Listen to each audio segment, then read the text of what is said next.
First of all Sridhar సీసీకి చాలా thanks అండి. ఎందుకంటే నాకు ఈ ఆపర్చునిటీ ఇచ్చినందుకు. ద మెయిన్ థింగ్ అసలు నేను శ్రీధర్ సీసీ జాయిన్ అవ్వడానికి కారణం సుధీర్ సార్. సో నేను చాలా థ్యాంక్స్ చెప్పుకోవాలి సుధీర్ సార్కి. పౌర్ణమి అమావాస్య అందరికీ తెలిసి ఉంటుంది. సో మనం ఎప్పుడైతే శ్రీధర్ సీసీలో జాయిన్ అవుతామో మనం అమావాస్యగా ఉంటాం. సో మనకేమీ తెలియదు, బయట సిచ్యువేషన్ ఎలా ఉంటుంది, కాంపిటేటివ్ ఫీల్డ్ ఎలా ఉంటుంది ఏంటి అని చెప్పి మనకేం తెలియదు.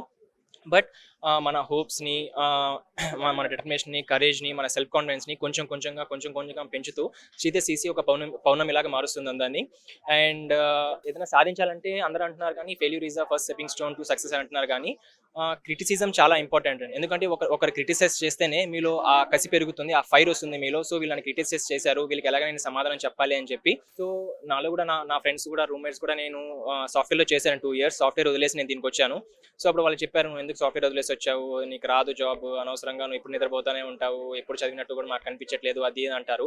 సో ఒకటే అండి, వాళ్ళకి కనిపించినంత మాత్రాన వాళ్ళ పర్స్పెక్టివ్ వాళ్ళకు ఉంటుంది. అంటే మీకు జాబ్ వస్తే తర్వాత మీకు మాత్రమే తెలుసు, మీ మీద మీరు డిపెండ్ అయి ఉంటారు. సో ఎదుటి వాళ్ళ మాటల మీద అసలు డిపెండ్ కాకండి.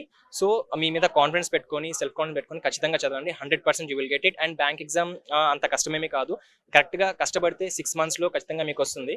So thank you Sridhar CC and thank you Sudheer sir first. And నన్ను ఇంతగా సపోర్ట్ చేసి నేను సాఫ్ట్వేర్ జాబ్ వదిలేస్తానా కూడా మా పేరెంట్స్ నన్ను చాలా సపోర్ట్ చేశారు, ఫినాన్షియల్గా కానీ అండ్ మోరల్ సపోర్ట్ కానీ ఎవ్రీథింగ్.